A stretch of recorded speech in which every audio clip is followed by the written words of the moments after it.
Shrimad Bhagavatam class 252. നമ്മളിന്ന് നോക്കുന്നത് സ്കന്ധം 10-ലെ രണ്ടാമത്തെ ഭാഗമാണ്.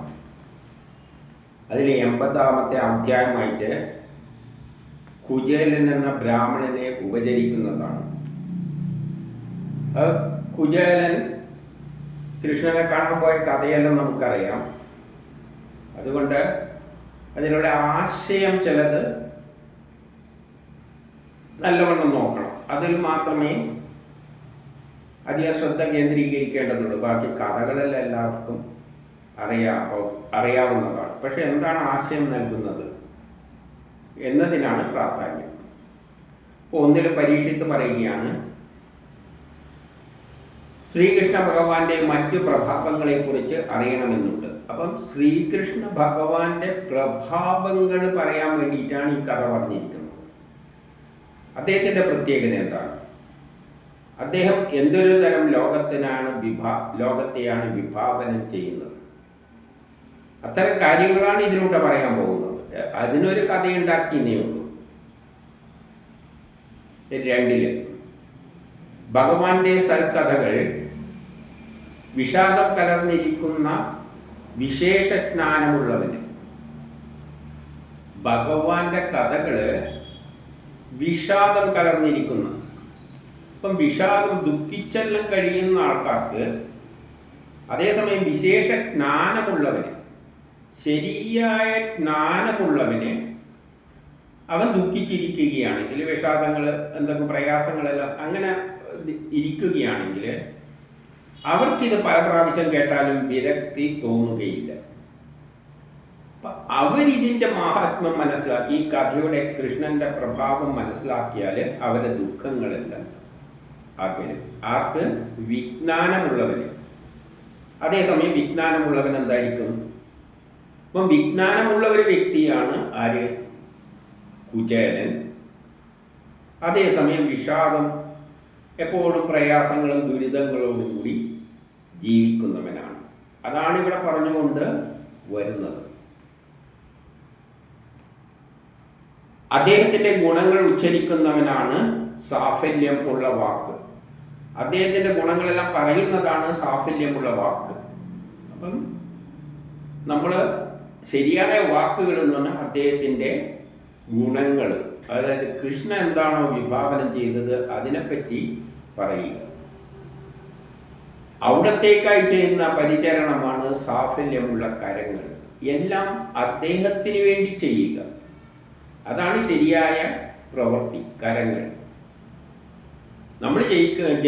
നമ്മളെ ജനിപ്പിച്ചിരിക്കുന്നത് ചില കർമ്മങ്ങൾ ചെയ്യാനാണ്. ആ കർമ്മങ്ങൾ നമ്മൾ ചെയ്തു കൊടുക്കുക. അപ്പോൾ ആർക്ക് വേണ്ടി ചെയ്തു കൊടുക്കണം? അദ്ദേഹത്തിന് വേണ്ടി ചെയ്യണം. അതാണ് ശരിയായ പ്രവൃത്തി.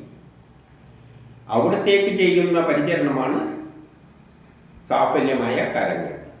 അന്തർയാമിയായിരിക്കുന്നവനെ ഓർക്കുന്ന മനസ്സാണ് സാഫല്യമുള്ള മനസ്സ്. നമ്മുടെ ഉള്ളിൽ തന്നെ ഉള്ള ആ ശക്തിവിശേഷത്തെ ഓർക്കുന്ന മനസ്സ്. നമ്മുടെ മനസ്സ് എപ്പോഴും നമ്മുടെ ഉള്ളിലൊരു ശക്തിയുണ്ട് എന്ന കാര്യം ഓർത്തിട്ട് കർമ്മം ചെയ്യണം. നമ്മളെ കൊണ്ട് ചെയ്യിപ്പിക്കുന്നത് ആ ശക്തിയാണ്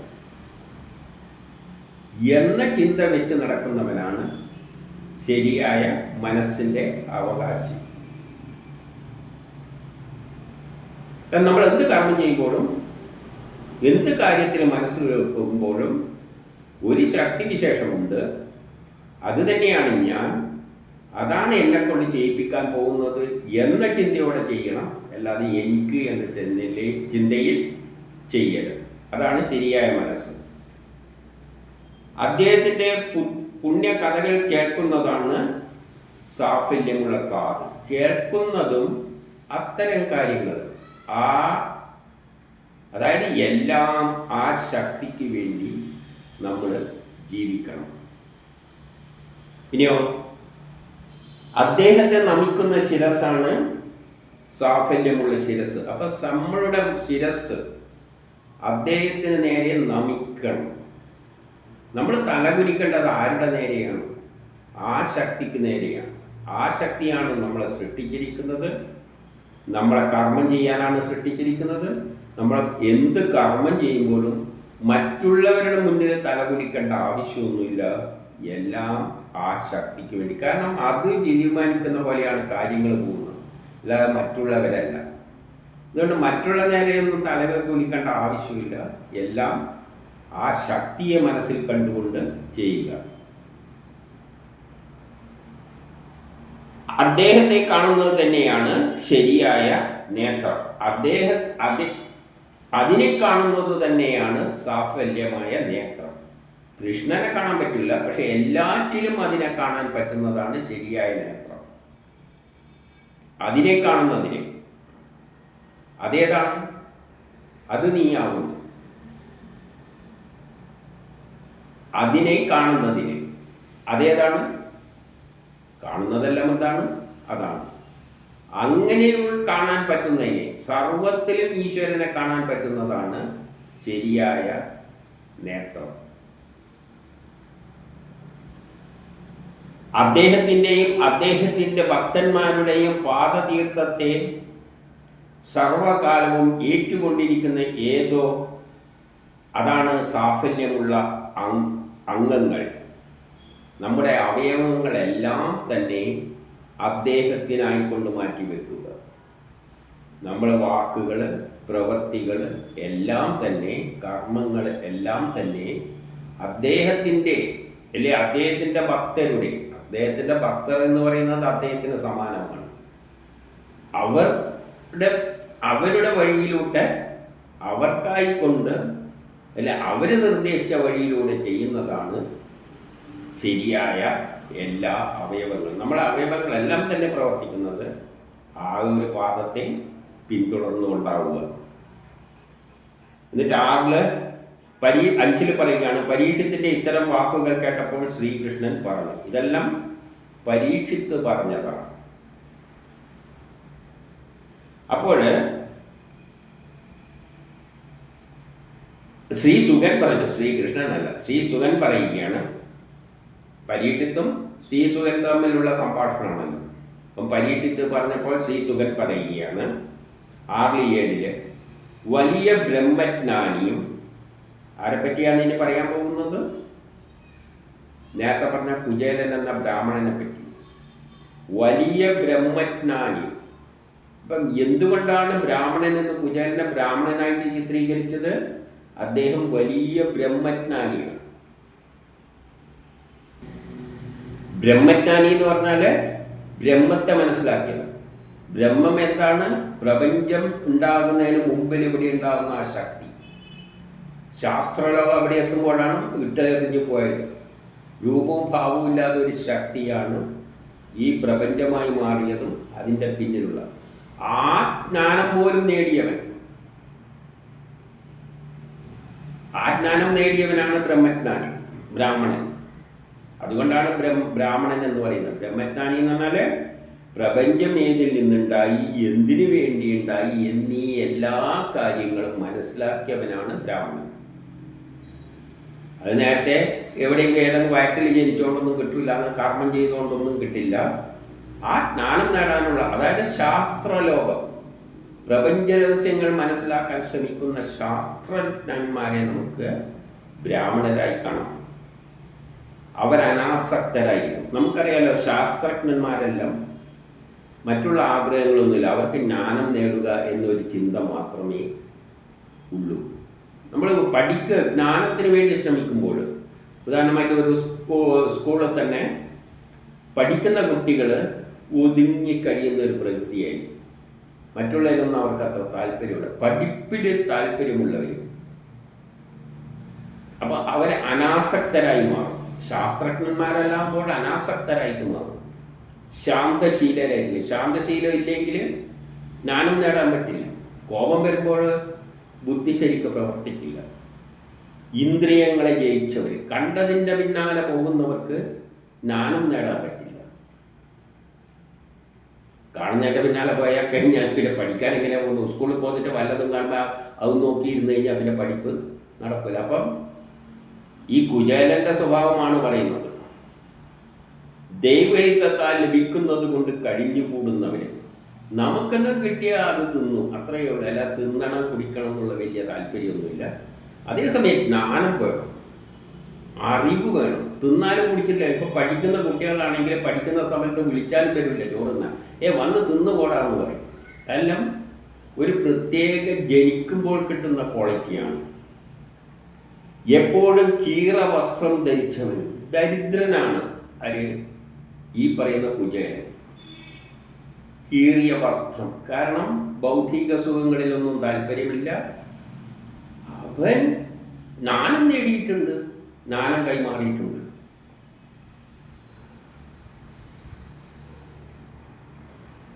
പിന്നെയോ ആ കുചേലന്റെ ലക്ഷണങ്ങളാണ് പറഞ്ഞത്. അതുകൊണ്ടാണ് ബ്രാഹ്മണൻ എന്ന് പറയുന്നത്. എന്തുകൊണ്ട്? ബ്രഹ്മജ്ഞാനിയാണ്.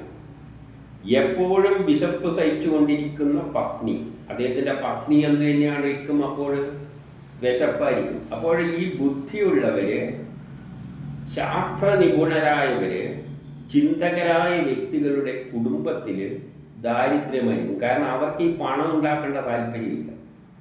പണമുണ്ടാകുന്ന താല്പര്യത്തിന് ബുദ്ധിയൊന്നും കിട്ടില്ല, അത് വക്ര ബുദ്ധിയല്ലാതെ. അപ്പം ജ്ഞാനത്തിന് വേണ്ടി നടക്കുന്ന ചില വ്യക്തികളുണ്ട്, അവരാണ് ബ്രാഹ്മണർ. അത് അപൂർവം ചില വ്യക്തികളാണ്. അദ്ദേഹത്തിൻ്റെ പത്നിക്കും എന്തായിരിക്കും? കഷ്ടം തന്നെയാണ്, ദാരിദ്ര്യം തന്നെയായിരിക്കും. അതുകൊണ്ടാണ് ക്ഷുത് ക്ഷാമയും, ആ പേര് അതിൽ നിന്ന് വന്നതാണ്, ക്ഷാമം. അവൻ്റെ പത്നിയുടെ പേരാണ് ക്ഷുത് ക്ഷാമ. അതേ സ്വഭാവക്കാരിയായിരുന്നു. അവളും അതേ സ്വഭാവം തന്നെയാണ്. പിന്നെ ഭർത്താവിന് ആ സ്വഭാവം ഉണ്ടായ പിന്നെ വേറെ. എന്നിട്ടോ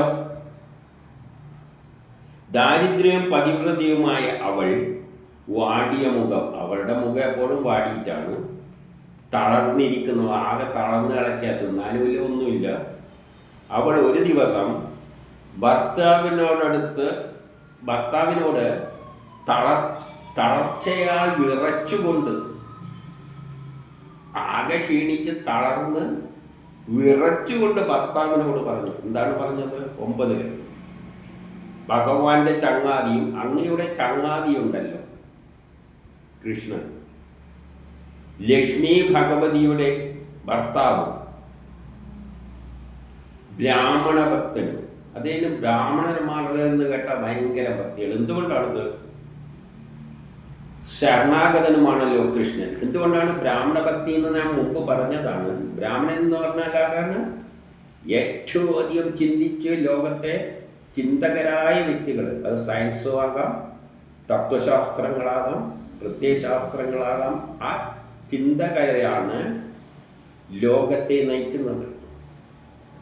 അപ്പം അവരാണ് ഈശ്വരന് സമാനം. കാരണം നമ്മളിപ്പോൾ ഈ മൊബൈൽ ഉപയോഗിക്കുന്നത് ആരെയെല്ലാമോ ബുദ്ധിയുടെ ഫലമാണ്. നമ്മൾ ഈ ഷർട്ട് ധരിക്കുന്നത് ആരെല്ലോ ചിന്തിച്ച് നെയ്യാനുള്ള മാർഗം കണ്ടെത്തിയിട്ട് വരാണ്. അപ്പം അങ്ങനെ സയൻസിൻ്റെ അടിസ്ഥാനത്തിലാണ് ഈ ലോകം ഇന്ന് നമ്മൾ ഈ കാണുന്ന സുഖമെല്ലാം അനുഭവിക്കുന്നത്. അതെല്ലാം പലവരുടെയും ചിന്തകളിൽ നിന്ന് ഉയർന്നു വന്നതാണ്. അങ്ങനെയുള്ള ചിന്തകരാണ് ബ്രാഹ്മണർ, അതായത് ശാസ്ത്രലോകം ചിന്തകര്. അവരിലൂടെയാണ് ലോകം പുരോഗമിക്കുന്നത്. അപ്പം ഇന്ന് ലോകം പുരോഗമിച്ച് വിദേശികൾ കണ്ടെത്തിയെന്നെല്ലാം പറയുമ്പോൾ ശരി തന്നെയാണ്. വിദേശത്തുള്ളവരാണ് ആ ശാസ്ത്രജ്ഞന്മാർ. ആരെല്ലാം? ന്യൂട്ടൺ ആയാലും റുദർഫോർഡ് ആയാലും ചിന്തകരായ പല തത്വചിന്തകരല്ലോ, അവരെല്ലാം ലോകത്തെ നയിക്കുന്നത്. നമ്മളിന്ന് ഈ ലെവലിലെത്തിയിരിക്കുന്ന അവരുടെ ചിന്തകളിലൂടെയാണ്. അപ്പോൾ അവർ ഈശ്വരന് സമാനമാണ്. കാരണം ഈശ്വരൻ ആക്ട് ചെയ്യുന്നത് അവരിലൂടെയാണ്. അവരാണ് ബ്രാഹ്മണർ. അതുകൊണ്ടാണ് കൃഷ്ണന് ബ്രാഹ്മണരോട് ഏറ്റവും ഇഷ്ടം എന്ന് പറഞ്ഞാൽ കൃഷ്ണൻ്റെ എല്ലാ കാര്യങ്ങളെയും ആ ശ്രീഹരി എന്തൊരു ലോകമാണോ ഉണ്ടാക്കാൻ ഉദ്ദേശിക്കുന്നത് അതെല്ലാം ആ ചിന്തകരിലൂടെയാണ് പുറത്തേക്ക് വരുന്നത്. ആ ചിന്തകരുമാർ തന്നെയാണ് ശ്രീഹരിയാണ്. അപ്പോൾ ശ്രീഹരിയുടെ ഏറ്റവും ഉയർന്ന ലെവൽ ഏതാണ്? ബ്രാഹ്മണരാണ്. അപ്പം ഇവര് തുല്യമാണ്. അതുകൊണ്ട് അങ്ങ് ബ്രാഹ്മണനാണ്, ചിന്തകനാണ്. എന്താണ് ബ്രഹ്മജ്ഞാനിയാണ്. ബ്രഹ്മത്തെ പോലും മനസ്സിലാക്കിയവനാണ്. അപ്പോൾ എന്നിട്ട് പറയുകയാണ്, അങ്ങനെയുള്ള സജ്ജനങ്ങൾക്ക് ആശ്രയഭൂതരായ അദ്ദേഹത്തെ ചെന്ന് കാണുക. അദ്ദേഹം ഒരു ഭരണം സ്ഥാപിച്ചിട്ടുണ്ട് ലോകത്തിൻ്റെ ഒരു ഭാഗത്ത്. അദ്ദേഹത്തെ ചെന്ന് കാണുക. കഷ്ടത അനുഭവിക്കുന്ന അങ്ങ് കഷ്ടപ്പെടുകയാണ്. അങ്ങേക്ക് അത്യധികമായ ധനം അദ്ദേഹം നൽകുന്നതാണ്. അപ്പോൾ കഷ്ടപ്പെടുന്നവർക്ക് ധനം നൽകുന്ന ഒരു ഭരണം അവിടെ നിലനിൽക്കുന്നുണ്ട്. എവിടെ? കൊളോണിയലിസത്തിന് ശേഷം ലോകം രണ്ടായി തിരിഞ്ഞിട്ട് നമ്മൾ ഇന്ന് തന്നെ ഒന്ന് ചിന്തിച്ചു നോക്ക്.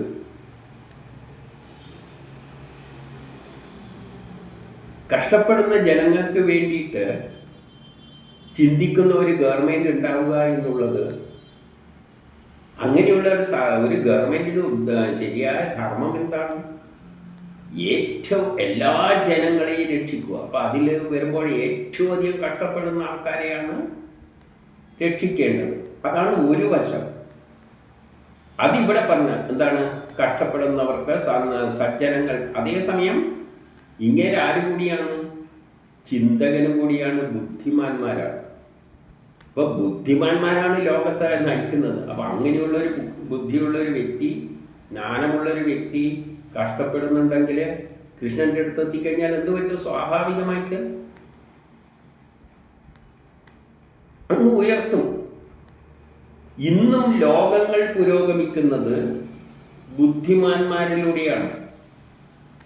നമ്മളിപ്പോൾ ഇന്ന് ഏതൊക്കെ ഒരു വ്യവസായ സ്ഥാപനം ഉണ്ടെന്ന് വെച്ചോ, ആ വ്യവസായ സ്ഥാപനം നടക്കുന്ന വലിയ ഫേമസ് ആണെന്ന് വെച്ചോ, അത് നടത്തുന്നത് കുറേ പൈസയുള്ളവനായിരിക്കും. ആ പൈസ എങ്ങനെ കിട്ടിയെന്നൊന്നും നമുക്കറിയാൻ പറ്റില്ല.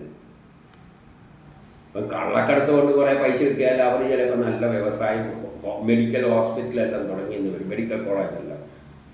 അല്ലെങ്കിൽ കള്ള് കച്ചവടത്തിലൂടെ കുറേ പൈസ കിട്ടിയിട്ട്, അല്ലെങ്കിൽ ചിട്ടി പിടിച്ചിട്ടെല്ലാം കുറേ മെഡിക്കൽ കോളേജെല്ലാം സ്ഥാപിച്ചെന്ന് വരും. പക്ഷേ ആ മെഡിക്കൽ കോളേജ് ഫേമസും ആണെന്ന് വെച്ചോളൂ.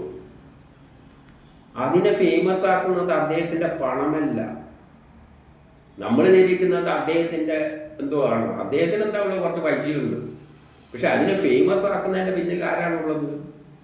അവിടെ പോസ്റ്റ് ചെയ്തിരിക്കുന്ന അതിൻ്റെ തലപ്പത്തുള്ളവരാരായിരിക്കും? ചിലപ്പോൾ മെഡിക്കൽ കോളേജിൽ നിന്ന് റിട്ടയർ ചെയ്ത വലിയ പ്രൊഫസർ ഡോക്ടർമാരെല്ലായിരിക്കും. ആ ജ്ഞാനമാണ് അതിൻ്റെ പിന്നിൽ. മാനേജ്മെൻറ്റിൻ്റെ ആൾക്കാർ വല്ലതും ഉണ്ടായി, MBA അത് ഇതെല്ലാം കഴിഞ്ഞവർ. അവരാണ് ആ സ്ഥാപനത്തെ ഉയർത്തുന്നത്, അല്ലാതെ ഈ പൈസയില്ല. ഏതൊരു സ്ഥാപനം ഉയർത്തി വെക്കുന്നുണ്ട്, അതിൻ്റെ പിന്നിൽ ബുദ്ധിയുള്ള ആൾക്കാരുണ്ട് അതിനെ കൊണ്ടു കിടക്കുന്നത്. ആ പണമല്ല. പണം ഉണ്ടായാൽ പോരാ. ചിലപ്പോൾ നല്ല ആൾക്കാർ കിട്ടിയിട്ടില്ലെങ്കിൽ ആ സ്ഥാപനം പോവില്ല. അതുകൊണ്ടാണ് ഭാരതത്തിൽ നിന്ന് എത്രയോ പഠിച്ച് നല്ല ബുദ്ധിയുള്ള കുട്ടികളെ അമേരിക്ക കൊണ്ടുപോകുന്നുണ്ട്. അവിടെ നല്ല ഓഫർ കൊടുത്തിട്ട്. അപ്പം അമേരിക്ക പുരോഗമിച്ചത് എന്തുകൊണ്ടാണ്? ഇങ്ങനെ ബുദ്ധിയുള്ളവരെ അവിടെ എടുത്തത് കൊണ്ടാണ്. അല്ലാതെ പണവും വെച്ചിരുന്നു കഴിഞ്ഞാൽ, ഇപ്പം സൗദി അറേബ്യയെല്ലാം വളരെ പുരോഗമിച്ചിട്ടുണ്ട്. അവിടെ പണമുള്ളത് കൊണ്ട് തന്നെയാണെങ്കിലും അവരെന്താണ് ചെയ്യുന്നത്? ആ പുരോഗതിയിലേക്ക് നയിക്കുവാനുള്ള ജ്ഞാനമുള്ള ആൾക്കാരെ മറ്റുള്ളിടത്തുനിന്ന് കൊണ്ടുവന്നിട്ടാണത് എത്തിക്കുന്നത്. അപ്പോൾ ഒരു പുരോഗതി, ഏത് സ്ഥാപനത്തിൻ്റെയും രാജ്യത്തിൻ്റെയും പുരോഗതി എന്ന് പറയുന്നത് ബ്രാഹ്മണരിലാണ്, ബുദ്ധിയുള്ള ജനങ്ങളിലാണ്. അതാത് ഫീൽഡിൽ നല്ല ജ്ഞാനമുള്ളവരാകുമ്പോഴാണ് അവിടെ പുരോഗതി ഉണ്ടാകുന്നത്, അല്ലാതെ പണമല്ല. അപ്പം ആ തത്വം നമ്മൾ ആദ്യം മനസ്സിലാക്കണം. അതുകൊണ്ടാണ് ഈ ബ്രാഹ്മണൻ, ഇങ്ങനെയുള്ളൊരു ബ്രാഹ്മണനാണ് ഇവിടെ ചിത്രീകരിച്ചിരിക്കുന്നത്, കുചേലനായിട്ട്. അപ്പം നിങ്ങൾ ചെന്ന് കഴിഞ്ഞാൽ ആ ഭാര്യക്കറിയാം, കാരണം ആ ഭരണം, അങ്ങനെ ഒരു ഭരണമാണ് അവിടെ ഉള്ളത്. അവളതിനെ പറ്റി കേട്ടിട്ടുണ്ടാവും. എല്ലാ പാപങ്ങൾക്കും രക്ഷിക്കുന്ന ഒരു വ്യക്തിയാണ്. അങ്ങനെയുള്ളൊരു വ്യവസ്ഥിതിയാണ് അവിടെ സ്ഥാപിച്ചിരിക്കുന്നത്. അപ്പം സ്വാഭാവികമായിട്ടും ഭാര്യക്കറിയാം, ഇങ്ങനെയാണെന്ന് ബുദ്ധിമാനുമാണ്. അവിടുത്തെ കൃഷ്ണൻ്റെ കൂട്ടുകാരനുമാണ്. പോയി കഴിഞ്ഞാൽ കണ്ടമാനം പൈസ കൊടുക്കും, സംശയമൊന്നും വേണ്ട. അപ്പം അവളുടെ ചിന്ത അങ്ങനെയാണ് പോയത്. അദ്ദേഹം ഇപ്പോഴും ദ്വാരകയിലുണ്ട്. അപ്പം ഇതെല്ലാം നോക്കിയിട്ട് മനസ്സിലാക്കി വെച്ചിട്ടാണ് പറഞ്ഞത്. ഇത് വിശന്നിട്ട് വിറച്ചുകൊണ്ടാണ് പറയുന്നത്. 11 ആ ലോകപാലകന്റെ സ്വപാദ പത്മത്തെ സ്മരിക്കുന്നവർക്ക് ആത്മാവിനെ തന്നെ കൊടുക്കുന്ന ആളാണ്. ഇതിൻ്റെ പാദപത്മത്തെ പിന്തുന്നവർക്ക് ആത്മാവിനെ തന്നെ കൊടുക്കും, അദ്ദേഹത്തിൻ്റെ ആത്മാവിനെ. അതായത് നമ്മൾ ഈ ഭൗതിക ലോകമെല്ലാം വിട്ട് ബ്രഹ്മസാക്ഷാത്കാരത്തിനായിട്ട് ഭാര്യയും മക്കളെയും എല്ലാം വിട്ട് ഉടുതുണി അടക്കം കളഞ്ഞിട്ട് ബ്രഹ്മമേ ശരണം എന്ന് വെച്ച് പോയാൽ ആ ആത്മാവിനെയാണ് നമുക്ക് അദ്ദേഹത്തിൻ്റെ ആത്മാവ് തരുമെന്ന് പറഞ്ഞാൽ നമ്മൾ ആത്മാവായിട്ട് മാറുകയാണ്, നമ്മൾ ഈശ്വരനായിട്ട് മാറുകയാണ്, നമ്മൾ ബ്രഹ്മത്തിൽ ഇരിക്കുകയാണ്, നമ്മളപ്പം ബ്രഹ്മം തന്നെയായി മാറുകയാണ്, ആത്മാവായിട്ട് മാറുകയാണ്. അങ്ങനെ തന്നെ കൊടുക്കുന്നൊരു വ്യക്തിയാണെങ്കിൽ നമ്മളെ പോലെയുള്ളവർ പോയാൽ അത് തരില്ല, ഇത് എന്തെങ്കിലും തരാം. അങ്ങയെ സേവിച്ചാൽ കാമാർത്ഥങ്ങളെല്ലാം നൽകുമെന്നുള്ളതിൽ സംശയം വേണ്ട. നമുക്ക് കാമവാർത്ഥമാണ് വേണ്ടത്, അത് തരുന്നുള്ള കാര്യത്തിലൊന്നും ഒരു സംശയവും വേണ്ട. അങ്ങനെയുള്ളൊരു വ്യവസ്ഥിതിയാണ് ആ ഭാഗത്ത് ഉണ്ടായിരിക്കുന്നത്. 12-13 ഇത്തരത്തിലുള്ള പത്നിയുടെ വാക്ക് കേട്ട് പുണ്യകീർത്തിമാനായ ശ്രീകൃഷ്ണനെ നേരിൽ കാണുക, ആ കാണുന്നത് തന്നെ വലിയ നേട്ടമാണല്ലോ എന്നു മാത്രം ചിന്തിച്ചുകൊണ്ട്. അപ്പോൾ അദ്ദേഹം ചിന്തിച്ചെന്താണെന്നറിയാം, ഈ അവസരം ഉപയോഗിച്ചിട്ട് അങ്ങനെ ഒന്ന് കാണുകയെങ്കിലും ചെയ്യാമല്ലോ, കിട്ടിയോ കിട്ടാതിരിക്കുക അദ്ദേഹത്തിന് താല്പര്യമില്ല. അങ്ങേക്ക് ഭൗതിക സുഖത്തിലൊന്നും താല്പര്യമില്ല, പോയി ചോദിച്ചു വാങ്ങുന്നതിനൊന്നും ആ ഭാര്യക്കുണ്ട്, പക്ഷെ ഇങ്ങേർക്ക് ഇല്ല. പക്ഷെ ഇങ്ങേര് ചിന്തിക്കുന്നത് എന്താണ്, ആ പേരിലെങ്കിലും എനിക്ക് അങ്ങേരെ ഒന്ന് കാണാമല്ലോ. അപ്പോൾ പുണ്യകീർത്തിമാനായ ശ്രീകൃഷ്ണനെ നേരുകൾ കാണുക, ആ കാണുന്നത് തന്നെ വലിയ നേട്ടമാണല്ലോ എന്നു മാത്രം ചിന്തിച്ചുകൊണ്ട്, അതാണ് അദ്ദേഹം ചിന്തിച്ചത്. കൃഷ്ണനെ ഒന്ന് കാണാറ് പോകുവാൻ നിശ്ചയിച്ചു. ഇവർ ബ്രഹ്മജ്ഞാനിയാണ്. ബ്രഹ്മജ്ഞാനിയുടെ അർത്ഥം, ജ്ഞാനത്തിൻ്റെ ലക്ഷ്യം എന്താണ്? ബ്രഹ്മം എന്താണെന്ന് മനസ്സിലാക്കണം. അപ്പം കൃഷ്ണൻ എന്താണെന്ന് മനസ്സിലാക്കാൻ ഒരു അവസരം കിട്ടുമെങ്കിൽ ചാടിപ്പിടിച്ചു പോകും, അല്ലാതെ ഒന്നും നേടാനല്ല.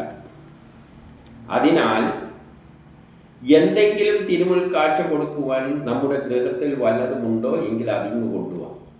ഭാര്യയോട് പറഞ്ഞു, വീട്ടിലെന്തെങ്കിലും ഉണ്ടാകും, എന്തെങ്കിലും തിരുമുൽ കാഴ്ച കൊടുക്കണം, പോകുമ്പോൾ വെറും കൈയോടെ പോകുന്നത് ശരിയല്ല. 14 4 പിടി അവിൽ ബ്രാഹ്മണരോട് യാചിച്ചിട്ട് വാങ്ങി. അവൾ പോയിട്ട് ബ്രാഹ്മണരോട് ചോദിച്ചിട്ട് 4 പിടി അവില് വാങ്ങി, കിട്ടി. അത് പൊതിഞ്ഞിട്ട് അവൾ അദ്ദേഹത്തെ ഏൽപ്പിച്ചു. 15 ആ ബ്രാഹ്മണൻ അതും എടുത്ത് ശ്രീകൃഷ്ണൻ്റെ സന്ദർശനം എങ്ങനെയുണ്ടാകും, പോകുമ്പം തന്നെ ആലോചിക്കാൻ പോയ കണ്ടായിങ്ങനെ ഇരിക്കുന്നു, എന്തായിരിക്കും അവിടെ ചെല്ലുമ്പോഴുള്ള അവസ്ഥ എന്നിങ്ങനെ ചിന്തിച്ചുകൊണ്ട് ദ്വാരകയിലേക്ക് യാത്രയായി. 16-17 ആ ബ്രാഹ്മണൻ ദ്വാരകയിൽ എത്തിയ ശേഷം 3 രക്ഷാ സൈനിക താവളങ്ങൾ കടന്ന് 3 വീഥികളും കടന്നിട്ടാണ് അവിടത്തേക്ക് ചെന്നത്. കൃഷ്ണൻ്റെ ഗുണമുള്ള ആ യദുവംശക്കാരുടെ ഗൃഹങ്ങൾ, അപ്പോൾ അവിടെ ഉള്ളതെല്ലാം കൃഷ്ണൻ്റെ സ്വഭാവമുള്ള യദുവംശ ഗ്രഹങ്ങളാണ്. എല്ലാ വീടുകളിലും കൃഷ്ണൻ്റെ സ്വഭാവമുള്ളവരാണ്. അപ്പം നേരത്തെ പറഞ്ഞു കഴിഞ്ഞു, കൃഷ്ണൻ തന്നെയാണ് എല്ലാ വീട്ടിൻ്റെയും ഗ്രഹനാഥൻ. അതാണ് കൃഷ്ണൻ്റെ സ്വഭാവമുള്ള എല്ലാ ഗ്രഹങ്ങളിലും, യദുവംശക്കാരുടെ എല്ലാ ഗ്രഹങ്ങളിലും ഇടയിൽ കൃഷ്ണൻ്റെ 16,000 പത്നിമാരോട് കൂടെയുള്ള ഗ്രഹങ്ങളിൽ, ഇപ്പം എല്ലാ ഗ്രഹങ്ങളിലും ഉള്ളവർ കൃഷ്ണൻ്റെ സ്വഭാവമുള്ളത് എന്ന് പറഞ്ഞാൽ കൃഷ്ണൻ തന്നെയാണ് അവിടെ ഉള്ളത്, ഭർത്താക്കന്മാരായിട്ട്, ആഗ്രഹനാഥന്മാരായിട്ട്. പിന്നെ എന്തുണ്ട്, തൻ്റെ 16,008 ഭാര്യമാരുമുണ്ട്.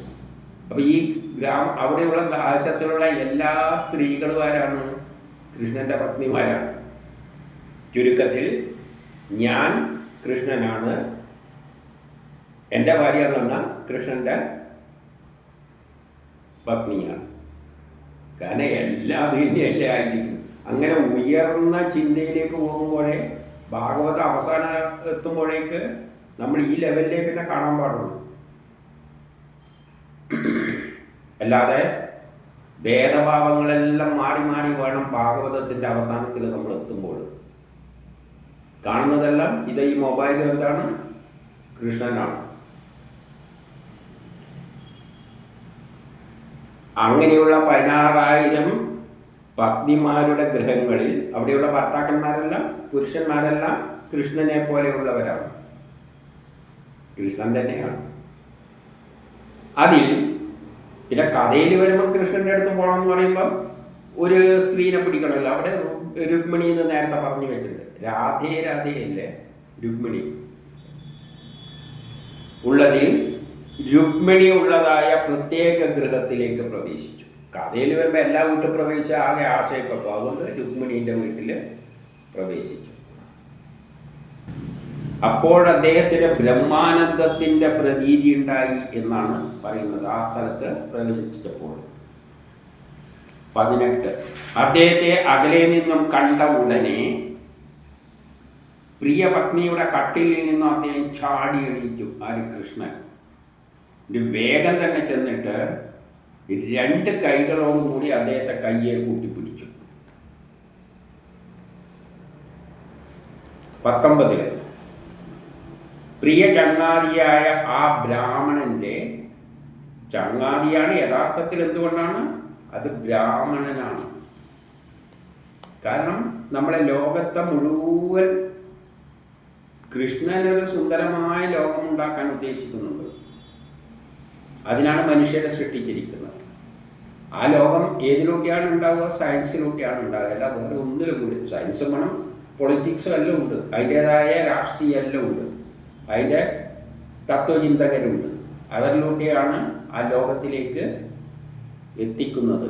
ആ തത്വചിന്ത, ആ ശാസ്ത്രജ്ഞാനം, അത് ഉള്ള ആളെയാണ് ബ്രാഹ്മണൻ എന്ന് പറയുന്നത്. അപ്പം അവരിലൂടെയാണ്, അവർ ഈശ്വരന് സമാനമാണ്, ബ്രഹ്മജ്ഞാനമുള്ളവർ. അതാണ് ബ്രാഹ്മണൻ. ആ ബ്രാഹ്മണൻ്റെ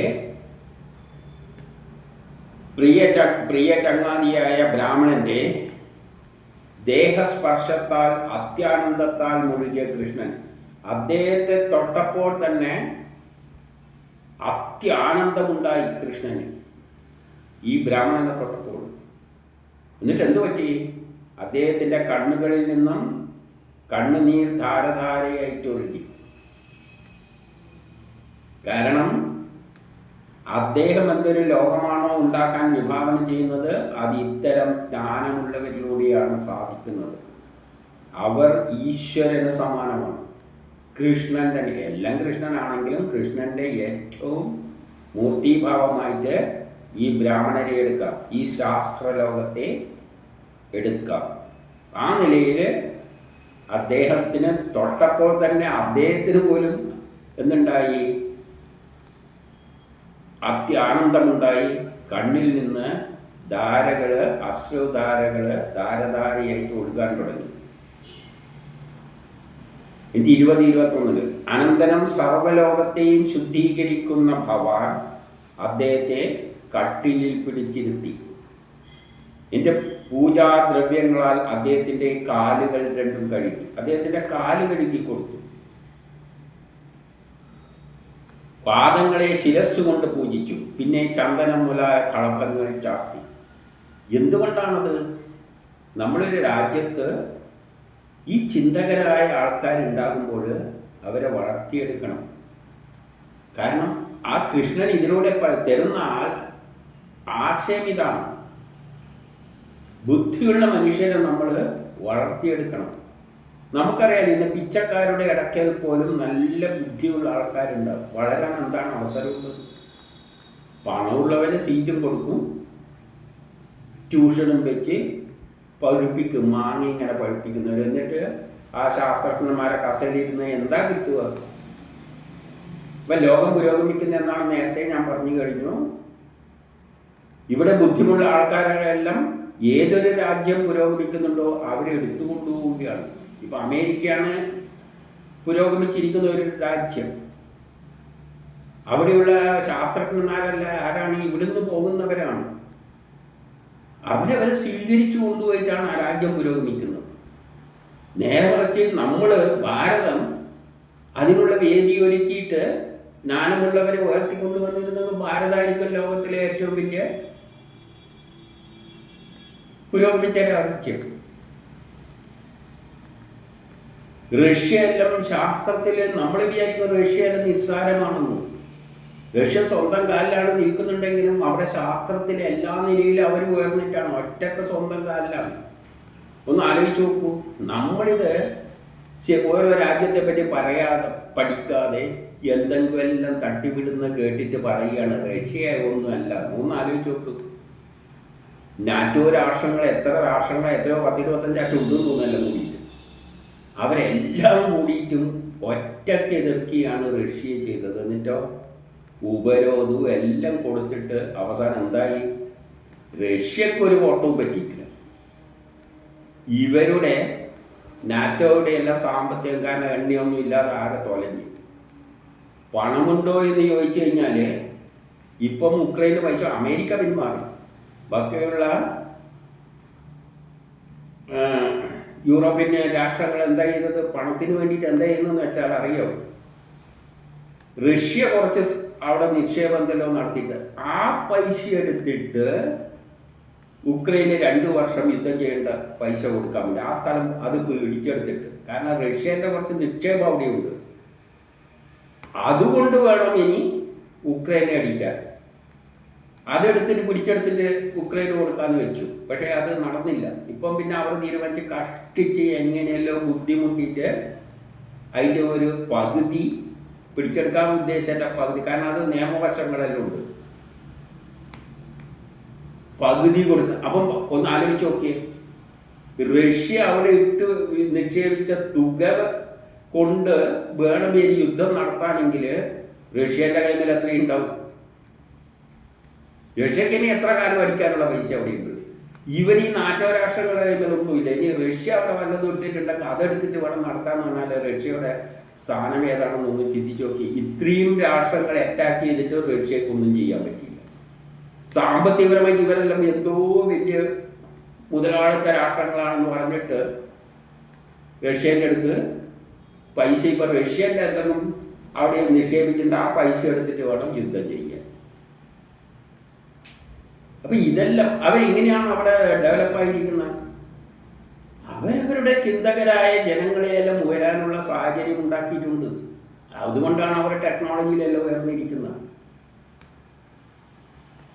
അപ്പം ബുദ്ധിയുള്ളവരെ ഉപയോഗിച്ച് കഴിക്കണം. ബുദ്ധിയാണ് ലോകത്തെ മുന്നോട്ടേക്ക് നയിക്കുന്നത്. നമുക്ക് ബുദ്ധിയുള്ളവരെല്ലാം കുറച്ച് പേടിയാണ്. കാരണം ഇവർ ഉള്ള കാര്യം വിളിച്ചു പറയും, അപ്പം സഹിക്കില്ല. ഇവിടെ ബുദ്ധിയുള്ളവരെ ചിന്തകരെ എല്ലാം പിടിച്ചിട്ട് പേടിച്ച് നടക്കുന്ന വിഭാഗമാണ് പൊതുവേ നമ്മൾ. അതുകൊണ്ട് അദ്ദേഹം ചെയ്തു, ഇത് പറയാൻ വേണ്ടിയാണ് ഇതെല്ലാം ചെയ്തു വെച്ചത്. ഒരു രാജ്യത്തിൻ്റെ പുരോഗതി എന്ന് പറഞ്ഞാൽ ചിന്തകന്മാരായ ആൾക്കാരെ ദൈവം കണക്കി എടുത്ത് വളർത്തിയിട്ട് അവരിൽ നിന്ന് മാക്സിമം നേടാൻ ശ്രമിക്കണം. അപ്പോൾ ലോകം പുരോഗമിക്കും. പിന്നെ അദ്ദേഹം എന്ത് ചെയ്തു? ധൂമങ്ങളാൽ തെളിഞ്ഞ ദീപങ്ങൾ കൊണ്ട് സ്നേഹിതനായ ആ ബ്രാഹ്മണനെ നടക്ക് പറയുന്ന ഇതുകൊണ്ടാണ് ചിന്തകർ സന്തോഷത്തോടെ ആരാധിച്ച് താമ്പൂലത്തോടെയും പശുവേയും അർപ്പണം ചെയ്ത് സ്വാഗത വചനം പറഞ്ഞു. താമ്പൂലെല്ലാം കൊടുത്തതിൻ്റെ ശേഷം അദ്ദേഹത്തെ സ്വീകരിച്ചിട്ട് ദീപമെല്ലാം വെച്ചിട്ട്, നമ്മൾ കൃഷ്ണനെയാണ് ദീപം വെച്ചിട്ട് ചെയ്യുക. ഇത് ധൂമത്താൽ ദീപങ്ങൾ കൊണ്ട് അദ്ദേഹത്തെ ആരാധിച്ചിട്ട്, കാരണം ഒരു സന്ദേശം നൽകുകയാണ്. ചിന്തകരായ മനുഷ്യരെ നിങ്ങൾ പ്രോത്സാഹിപ്പിക്കൂ, കണ്ടെത്താൻ ശ്രമിക്കൂ. അത് അധികമൊന്നും ഉണ്ടാവില്ല. ശാസ്ത്രജ്ഞന്മാർ ചിന്തകരായ മനുഷ്യർ വളരെ കുറച്ചേ ഉള്ളൂ. ഇന്ന് പഠിക്കുന്ന കഴിവുള്ളവന് പഠിക്കാനുള്ള അവസരം പോലും ഉണ്ടാവില്ല, അഡ്മിഷൻ പോലും കിട്ടൂല. പൈസ ഉണ്ടെങ്കിലല്ലേ പറ്റുള്ളൂ. പിച്ചക്കാരുടെ ഇടക്ക് പോലും ഉണ്ടാവും ഇത്തരം ചിന്തകൾ. പക്ഷെ വളരാൻ എങ്ങനെ പറ്റുമോ? പണം ഉണ്ടെങ്കിലല്ലേ പഠിക്കാൻ പറ്റൂ. അവൻ വല്ല കപ്പലണ്ടി കച്ചവടത്തിന് വന്നിട്ട് പോകും. എന്നിട്ട് പണമുള്ളവൻ കുത്തിപ്പിടിച്ച് ട്യൂഷനും വെച്ച്, എന്തിനീ ട്യൂഷൻ? എന്നിട്ട് അവിടെ പോയി ഇരുന്നിട്ട് എന്ത് ചെയ്യാനാണ്? പിന്നീട് എന്നിട്ട് സ്വാഗത വദനം പറഞ്ഞു. എന്നിട്ടാണ് എല്ലാം ചെയ്യേണ്ടതെല്ലാം ചെയ്തു കൊടുത്തിട്ട് പറയുകയാണ്, കീറവസ്ത്രം ധരിച്ച, അഴുക്ക് പിടിച്ച, മര്യാദക്ക് കുളിക്കും പോലും ഇല്ല, കുളിക്കാൻ അങ്ങനെയാണ്, അഴുക്ക് പിടിച്ച് കിടക്കുകയാണ്. മെലിഞ്ഞ ശരീരം മുഴുവൻ ഞരമ്പുകൾ ഇങ്ങനെ പുറത്തേക്ക് വന്നിരിക്കുകയാണ്. ഇറച്ചിയൊന്നുമില്ല, കണ്ടില്ലേ? ഇങ്ങനെ ഞരമ്പ് ഇങ്ങനെ തള്ളി പുറത്തേക്ക് വരും. ഞരമ്പുകൾ തള്ളിയ ആ ബ്രാഹ്മണനെ രുക്മിണി എന്ത് ചെയ്തു? ഭാര്യയായ രുക്മിണി എന്ത് ചെയ്തു? വെഞ്ചാമരെടുത്ത് വീശിക്കൊടുത്തു. ഇദ്ദേഹം കട്ടിലിരുത്തിയാലും ഭാര്യ വെഞ്ചാമരം കൊണ്ട് വീശുകയാണ്. ഈ പറയുന്നതിൽ നിന്ന് ബുദ്ധിമാന്മാരെ, ലോകത്തിന് ബുദ്ധിയുള്ളവരെ രാഷ്ട്രം തന്നെ എടുത്ത് പഠിപ്പിച്ചിട്ട് ഉന്നത സ്ഥലത്ത് എത്തിക്കണം. ചെറുതിലെ കുട്ടികളിൽ നിന്ന് പഠിക്കാൻ കഴിവുള്ളവനെ കണ്ടെത്തിയിട്ട് ഉയർത്തിയെടുക്കണം. അതാണ് ഈശ്വരൻ. ലോകത്തിൻ്റെ ഉന്നതി അതിലൂടെയാണ്. അല്ലാതെ എങ്ങനെയെങ്കിലും പണം ഇട്ടുകൊണ്ട് ട്യൂഷനും വെച്ച് തള്ളിക്കൊടുത്തിട്ട് ഡിഗ്രി എടുപ്പിച്ചവരിൽ നിന്നും ഒന്നും കിട്ടാൻ പോകുന്നില്ല. എന്നിട്ടോ 24 പരിശുദ്ധനായ ശ്രീകൃഷ്ണനാൽ പൂജിതനായ വൃത്തികെട്ട ഭിക്ഷുവായ ബ്രാഹ്മണനെ കണ്ട് അന്തഃപുര സ്ത്രീകൾ അത്ഭുതപ്പെട്ടു. ഇതെല്ലാം ചെയ്യുന്ന കണ്ടിട്ട് പരിശുദ്ധനായ എല്ലാം തികഞ്ഞ ശ്രീകൃഷ്ണനും ഭാര്യയും കൂടിയിട്ട് എന്ത് ചെയ്യുകയാണ്? ഈ ആകെ വൃത്തികെട്ടിട്ടാണ് വന്നിരിക്കുന്നത്. കീറിയ വസ്ത്രമെല്ലായിട്ട്, കൃഷ്ണൻ്റെ അടുത്ത് കീറിയ വസ്ത്രമെല്ലായിട്ട് പോകണ്ടെങ്കിൽ അവൻ്റെ ദാരിദ്ര്യം എത്രയായിരിക്കും? ശരിയായ പിച്ചക്കാരൻ തന്നെ, തെണ്ടികൾ എന്ന് നമ്മൾ പറയാം. അവർക്ക് പിന്നെ വേണ്ടുന്ന വസ്ത്രം കിട്ടുമോ? പുറന്ന് തീരുമാനിച്ച് ഇങ്ങനെ പോകാനല്ലേ പറ്റൂ. ആ അവസ്ഥയിൽ നിന്നാണ് പറയുന്നത്. അല്ലാതെ ഒരു മാരിയെല്ലാം ഉണ്ടെങ്കിൽ അവിടെ നിന്ന് കടയെല്ലാം വാങ്ങിയിട്ട് ഒരു വസ്ത്രമെല്ലാം തയ്ച്ചിട്ടാ പോവുക. അപ്പം വൃത്തികെട്ട ഭിക്ഷുവായ പിച്ചക്കാരനായ ബ്രാഹ്മണനെ കണ്ട് അന്തരപുര സ്ത്രീകൾ അത്ഭുതപ്പെട്ടു. സ്ത്രീകളിൽ അത്ഭുതപ്പെട്ടു. ഇതാരെയാണ് വിളിച്ചിട്ട് ആരാധിക്കുന്നു? നിർധനനായും 25 നിന്ദിതനാണ്. കണ്ടായാലും ഇവന് നിന്ദിതനാണ്. അപ്പം ഏത് വ്യക്തിയാണ് പറയുന്നത്? ഏതോ ഒരു പിച്ചക്കാരൻ്റെ ഇടക്ക് ബുദ്ധി തികഞ്ഞെടുക്കുന്ന ഒരു ആളെ നമ്മൾ സങ്കല്പിക്കുക. ഇത് കഥയിൽ ഒന്നിച്ച് പഠിച്ച സഹപാഠി എന്നെല്ലാം പറയുമ്പോഴും നമ്മൾ ആശയം എന്തെടുക്കണം? പിച്ചക്കാരിലടക്കുണ്ടാവും നല്ല സമർത്ഥനായി പഠിക്കാൻ. ഇപ്പം പിച്ചക്കാരിലെല്ലാം പോയിട്ട് നമ്മൾ ഡോക്ടർമാരെല്ലാം പോയിട്ട് മനഃശാസ്ത്ര വിദഗ്ധരെല്ലാം പോയിട്ട് അവരുടെ കുട്ടികളെല്ലാം ഉണ്ടെങ്കിൽ അവൻ്റെ ഐക്യം എല്ലാം പരിശോധിച്ച് നോക്കണം. എന്നിട്ട് അവനെ എടുത്ത് വളർത്തിയിട്ട് കൊണ്ടുപോകണം എന്നാണ് ഈ പറഞ്ഞതിൻ്റെ സിസ്റ്റത്തിലൂടെ പറഞ്ഞുകൊണ്ടുവരുന്നത് കൃഷ്ണൻ. നിർധനനായും നിന്ദിതനായും. നിന്ദിതരാരാണ്? ഇവർ അയ്യയ്യേ എന്തെന്ന് നമ്മൾ പിച്ചക്കാരൻ വരുമ്പോൾ പോ. നിർധനനായും നിന്ദിതനായും താണതരക്ക, ഇതെല്ലാം താണതരങ്ങളാണ്. നമ്മളുമായിട്ട് കൂടാൻ പറ്റിയവരല്ല. താണതരക്കാരനായും മലിനനായും ഭിക്ഷുകനായും ഇരിക്കുന്ന ഈ ബ്രാഹ്മണനിൽ, പക്ഷേ ബ്രാഹ്മണനാണ്, പിച്ചക്കാരനെയല്ല പറയുന്നത്. ബ്രാഹ്മണൻ ബുദ്ധിയുള്ളവൻ, ബ്രഹ്മത്തെ മനസ്സിലാക്കാൻ കഴിവുള്ളവൻ, ബുദ്ധിയുള്ളവൻ, പഠിപ്പിച്ചാൽ അങ്ങ് വലിയ ശാസ്ത്രജ്ഞനായി മാറുന്ന വ്യക്തികൾ. ഇവനിൽ എന്ത് പുണ്യമാണ് ഇരിക്കുന്നത് എന്ന് അവിടുത്തെ സ്ത്രീകളെല്ലാം ചിന്തിക്കുകയാണ്. ഈ പിച്ചക്കാരന് നിന്ദിതനായ ഇവനിൽ എന്ത് ഗുണമാണ് ഇരിക്കുന്നത്? കുപ്പത്തൊട്ടിയിലെ മാണിക്കെന്നെല്ലാം പറയുന്ന തരത്തിലുള്ള ഒരു പ്രയോഗമാണിത്. അവരെ കണ്ടെത്തിയിട്ട് ഉയർത്തണം ശാസ്ത്രലോകം. ഇവിടെ അത് മാത്രം, ഇവിടെ അതും വേണ്ട. പഠിച്ചിട്ട് നല്ല റാങ്കെല്ലാം കിട്ടിയവർ വേറെ രാജ്യക്കാർ കൊണ്ടുപോവുകയാണ്. എന്നീ 26 മൂന്ന് ലോകത്തിൻ്റെയും ആചാര്യനായ ഐശ്വര്യത്തിൻ്റെ ഇരിപ്പിടമായ ശ്രീകൃഷ്ണൻ സ്വതൽപ്പത്തിലിരിക്കുന്ന മഹാലക്ഷ്മിയോടൊപ്പം മഹാലക്ഷ്മിയെപ്പോലും നിരസിച്ച്, അപ്പം അടുത്ത് ഭാര്യയായിട്ട് ഇരിക്കുകയാണ്. ആ ഭാര്യനെ പോലും നിരസിച്ചിട്ട് കൃഷ്ണൻ എന്ത് ചെയ്യുകയാണ്? ജ്യേഷ്ഠനെ പോലെ ആലിംഗനം ചെയ്യുകയാണ്. അടുത്ത് രുക്മിണി ഇരിക്കുന്നുണ്ട്. രുക്മിണീനെ പോലും കളഞ്ഞ് ശ്രദ്ധിക്കാതെ ചാടി എഴുന്നേറ്റ് ചേട്ടനെ പോലെ കെട്ടിപ്പിടിക്കുകയാണ്. കെട്ടിപ്പിടിക്കാൻ വേറെ കക്ഷി കൂടി ഇരിക്കുന്നുണ്ട്. അതൊന്നുമല്ല, അതെല്ലാം വിട്ട് എനിക്ക് കെട്ടിപ്പിടിക്കാൻ ഈ ബ്രാഹ്മണനോട്. ബ്രാഹ്മണൻ എന്ന് പറയുമ്പോൾ പ്രത്യേകം ചിന്തിച്ചോളണം, എന്താണ് ബ്രാഹ്മണൻ, ആരാണ് ബ്രാഹ്മണൻ.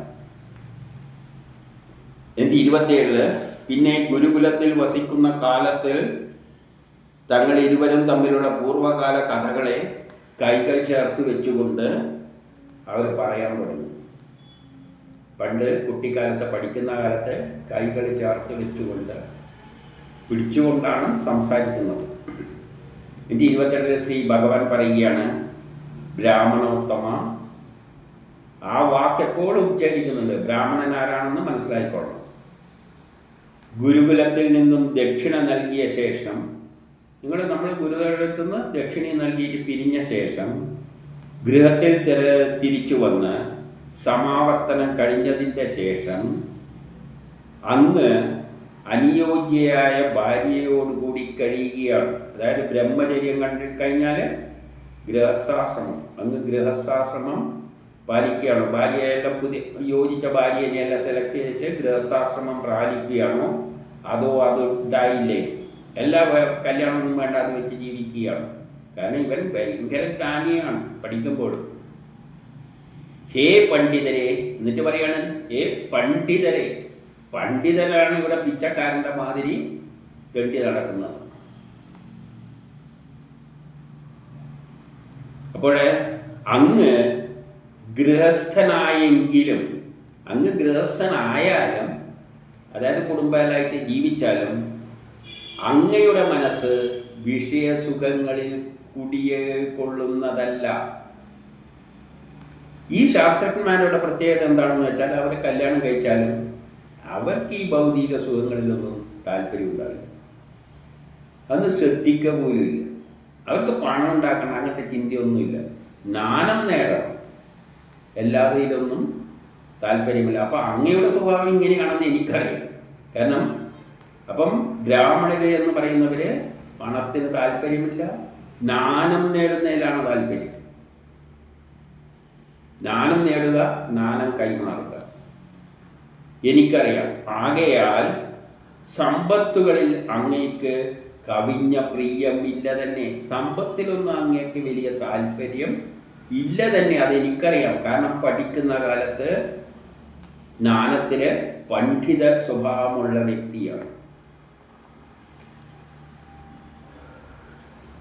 30 വിഷയാഗ്രഹത്താൽ കെടുക്കപ്പെട്ടതായ ചിത്തത്തോടുകൂടിയ സജ്ജനങ്ങൾ.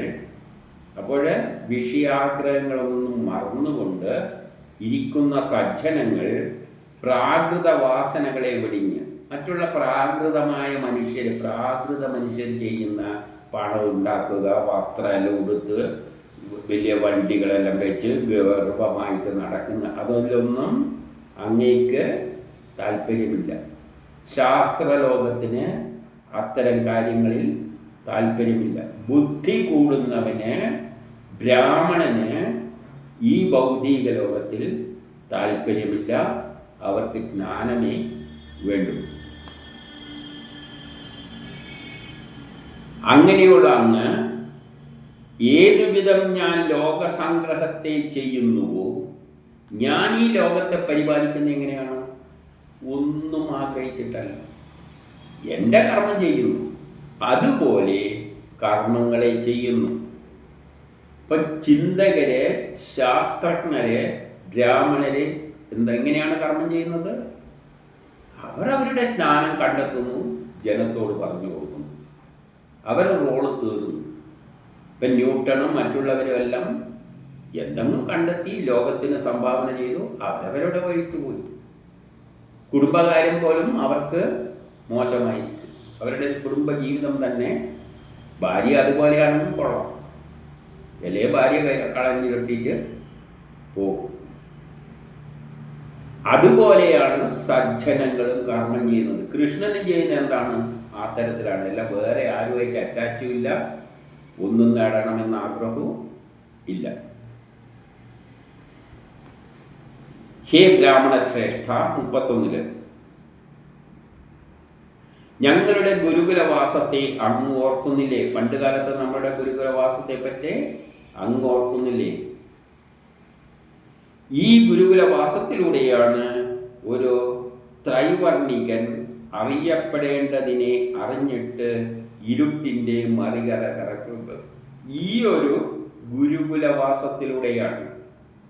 ഇങ്ങനെ അതായത് പഠിക്കുന്ന കാലഘട്ടം, സ്കൂൾ വിദ്യാഭ്യാസ കാലഘട്ടത്തിലാണ് ത്രൈവർണികൻ, 4 തരം മനുഷ്യരുണ്ട്. അതിൽ ബ്രാഹ്മണ, ക്ഷത്രിയ, വൈശ്യ. ബ്രാഹ്മണർ എന്ന് പറഞ്ഞാൽ ഏറ്റവും ബുദ്ധിയുള്ള ശാസ്ത്രജ്ഞന്മാർ എന്ന് പറയും. ക്ഷത്രിയർ എന്ന് പറയുന്നത് ലോകത്തെ നയിക്കുന്നവർ, ലീഡർഷിപ്പ് ക്വാളിറ്റി ഉള്ളവർ. വൈശ്യർ എന്ന് പറയുന്നത് ബാക്കിയുള്ള എല്ലാ കർമ്മങ്ങളും ചെയ്യുന്നത്, ക്ലർക്കായാലും എഞ്ചിനീയർ ആയാലും ഡോക്ടറായാലും എല്ലാം വൈശ്യരാണ്. പിന്നെ 4ാമത്തെ വിഭാഗം എന്ന് പറഞ്ഞാൽ പഠിക്കുന്നതിന് താല്പര്യമില്ലാത്ത കുറച്ച് മനുഷ്യരുണ്ട്. അവരാണ് ശൂദ്രർ. അവർ സേവന തൽപരരാണ്. എന്ത് നിസ്വാർത്ഥ സേവനം ചെയ്യാൻ. ആർക്ക് വേണ്ടിയാണ്? ആ സ്ത്രീക്ക് വേണ്ടി, രാഷ്ട്രത്തിന് വേണ്ടി. ഇങ്ങനെയുള്ളവരിൽ 3 പേരാണ് ജ്ഞാനത്തിലൂടെ എന്ത് ചെയ്യുന്നത്? ജ്ഞാനം നേടിക്കൊണ്ട് അറിയേണ്ടതെല്ലാം അറിഞ്ഞിട്ട്, ഗുരുവിൻ്റെ കീഴിൽ നിന്നും സ്കൂളിൽ നിന്നും അറിയേണ്ടതെല്ലാം അറിഞ്ഞിട്ട് ഇരുട്ടിനെ തട്ടിമാറ്റിക്കൊണ്ട് മറുകര കടക്കുന്നു. ജ്ഞാനം നേടിയിട്ട് അജ്ഞത, അന്ധകാരം എല്ലാം മാറ്റിക്കൊണ്ട് അജ്ഞാനികളല്ലാതെ ശാസ്ത്രബോധത്തോടുകൂടി മുന്നോട്ടേക്ക് പോകുന്നു. ഇനി ഗുരുവിലൂടെയാണ് പഠിക്കുന്നത്.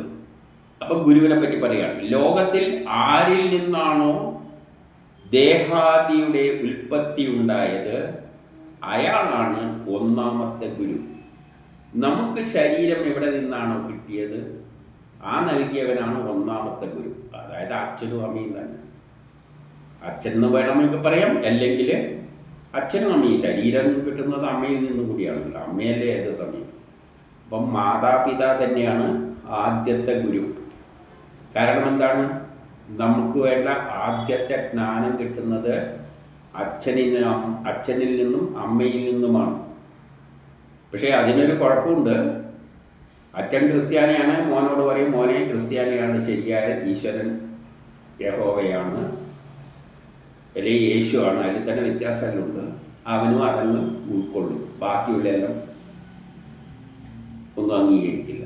ദ്വയഭാവം, ഭേദഭാവങ്ങൾ അവിടെ നിന്നാണ് തുടങ്ങുന്നത്, അച്ഛനും അമ്മയിൽ നിന്നാണ് തുടങ്ങുന്നത്. പക്ഷേ അവൻ്റെ ആദ്യത്തെ ജ്ഞാനം കൈമാറുന്നത് അച്ഛനിൽ നിന്നും അമ്മയിൽ നിന്നാണ്. അതുകൊണ്ട് അത് തന്നെയാണ് ഗുരു. ഗുരുവിൻ്റെ ക്വാളിറ്റിയിൽ കുറച്ച് കുറവുണ്ടാകും. പക്ഷെ ആദ്യത്തെ ഗുരു അച്ഛനും അമ്മയുമാണ്. 1ാമത്തെ ഗുരു.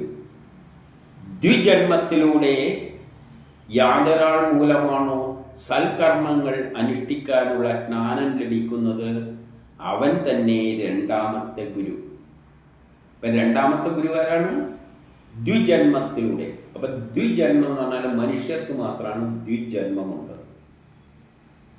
ജനിക്കുമ്പോൾ മൃഗത്തിൻ്റെ ജന്മമാണ്. മൃഗങ്ങൾക്ക് ഈ പഠിക്കുന്ന പരിപാടിയില്ല. അപ്പം പഠിക്കാത്തവനെല്ലാം മൃഗജന്മം മാത്രമേ എടുത്തിട്ടുള്ളൂ. വിദ്യ തുടങ്ങുമ്പോഴാണ് 2ാമത്തെ മനുഷ്യൻ ജന്മമെടുക്കുന്നത്, മനുഷ്യനായിട്ടുള്ള ജന്മം. അതാണ് ദ്വിജന്മം. പഠിപ്പിൻ്റെ പ്രാധാന്യമാണ് ഇവിടെ പറയുന്നത്. അത് പഠിപ്പിക്കുന്ന ആരാണ്? അക്ഷരം തൊട്ട് പഠിപ്പിക്കുന്നവർ. അവരെല്ലാമാണ് 2ാമത്തെ ഗുരു. അപ്പം അങ്ങനെ ചിന്തിക്കുമ്പോൾ എൻ്റെ പ്രധാനപ്പെട്ട ഗുരുവായിട്ട് ഞാൻ കാണുന്നത് അച്ഛനും അമ്മയും ഉണ്ട്. അതെനിക്ക് ഓർമ്മയില്ല, എന്താ പറഞ്ഞതെന്നൊന്നും ഓർമ്മയില്ല. പക്ഷേ എനിക്ക് അക്ഷരം പഠിപ്പിച്ചത്, എന്നെ എഴുതിച്ചത് ചിലപ്പം അച്ഛനാകാം, അറിയില്ല, ഓർമ്മയില്ല. കാരണം ചെറുതിലതൊന്നും ഓർമ്മയുണ്ടാവില്ല. പക്ഷേ എനിക്കൊന്നും ഓർമ്മയുണ്ട്, സ്കൂളിൽ പോയപ്പോൾ എൻ്റെ അക്ഷരങ്ങൾ പഠിപ്പിച്ചത്.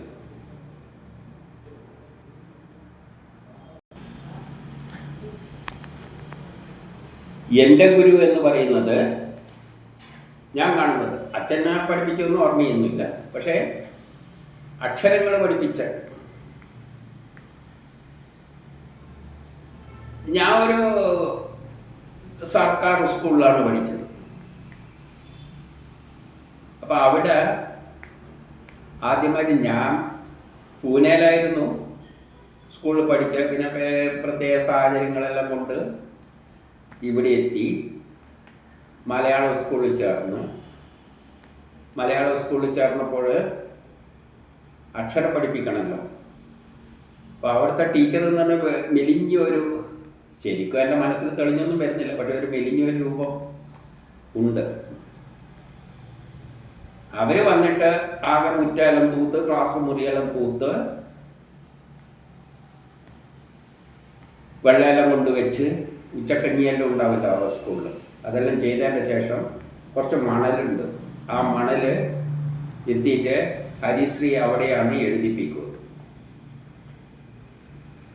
അതാണ് എൻ്റെ ഗുരു, ആദ്യത്തെ ഗുരു. രണ്ടാമത്തെ, ആദ്യത്തെ അച്ഛനും. കാരണം ആ അക്ഷരത്തിലൂടെയാണ് എനിക്കിപ്പോൾ ഈ പുസ്തകങ്ങളെല്ലാം വായിച്ചിട്ട് അർത്ഥം പറഞ്ഞു തരാൻ പറ്റുന്നത്, അല്ലെ വ്യാഖ്യാനിക്കാൻ പറ്റുന്നത്.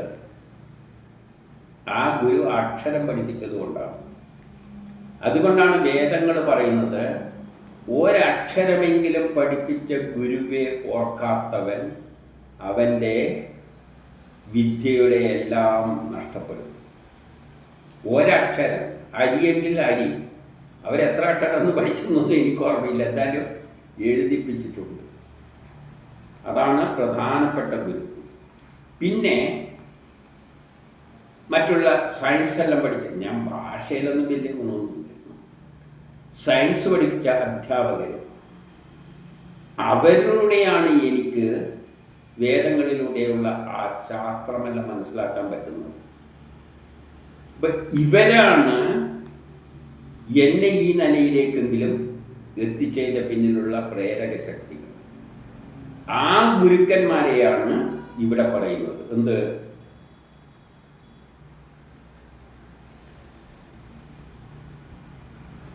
ദ്വിജന്മത്തിലൂടെ, അതായത് വിദ്യാഭ്യാസം തുടങ്ങുന്നതിലൂടെ. നമ്മൾ ഹരിശ്രീ എഴുതിയിട്ട് വിദ്യാരംഭം കഴിഞ്ഞിട്ട് സ്കൂളിൽ പഠിക്കാൻ പോകുമ്പോൾ ആ ദ്വിജന്മത്തിലൂടെ,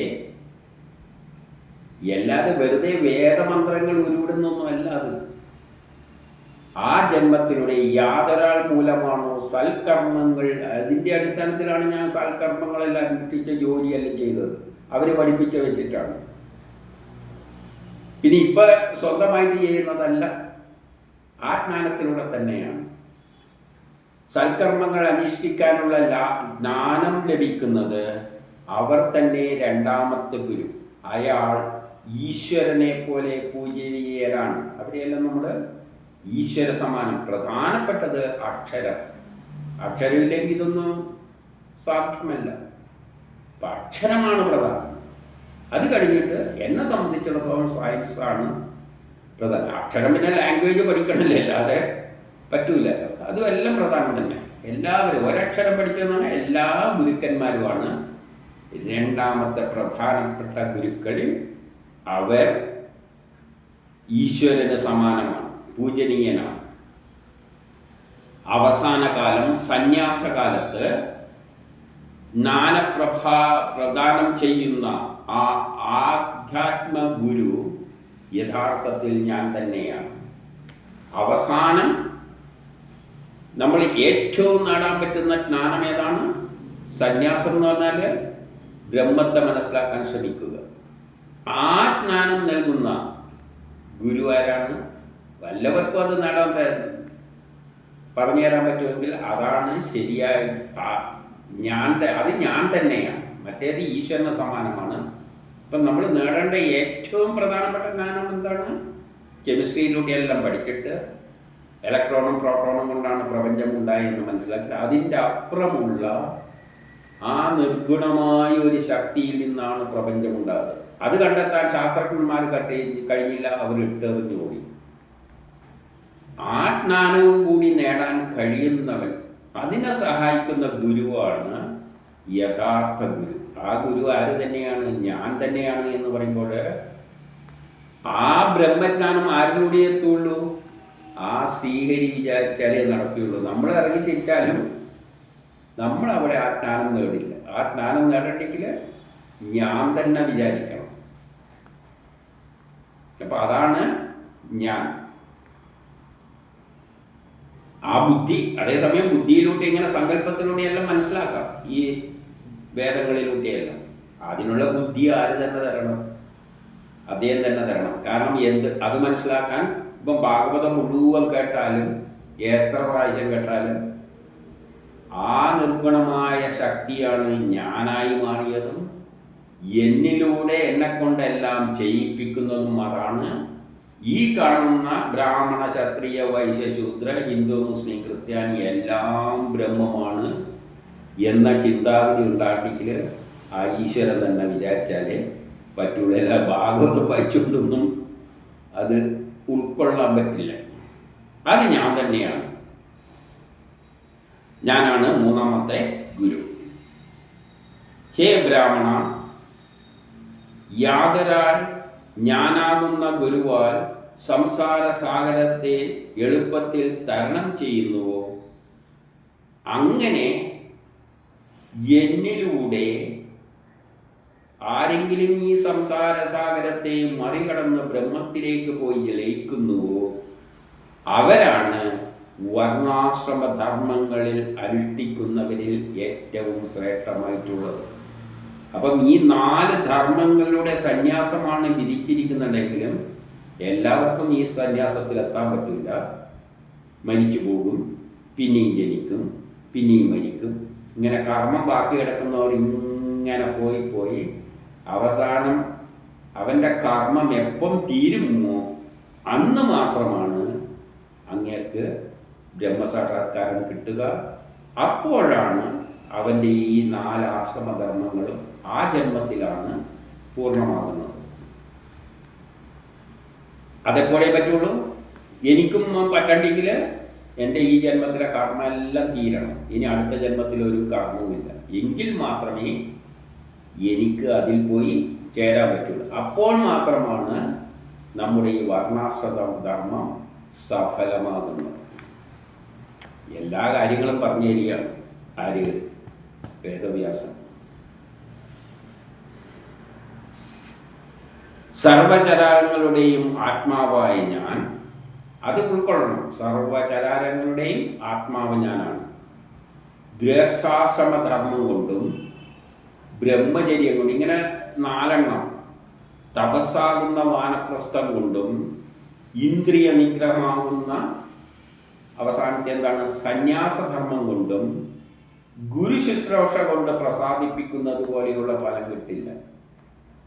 അപ്പം ഇതിലെല്ലാം ഈ 4 ധർമ്മം ആശ്രയിച്ചാലും ബ്രഹ്മസാക്ഷാത്കാരം കിട്ടില്ല. പക്ഷെ അതിലും ശ്രേഷ്ഠമായത് എന്താണ്? ഗുരു ശുശ്രൂഷയാണ്. ഗുരുവിനെ പരിചരിക്കുകയാണ് ഏറ്റവും ശ്രേഷ്ഠമായത്. ഗുരുവിനെ പരിചരിക്കുക എന്നതുകൊണ്ട് അത് അർത്ഥമാക്കുന്ന ഇപ്പം 3 തരം ഗുരുക്കളെ പറഞ്ഞു. ഈ ഗുരു നമുക്ക് തരുന്നത് എന്താണ്? ജ്ഞാനമാണ്.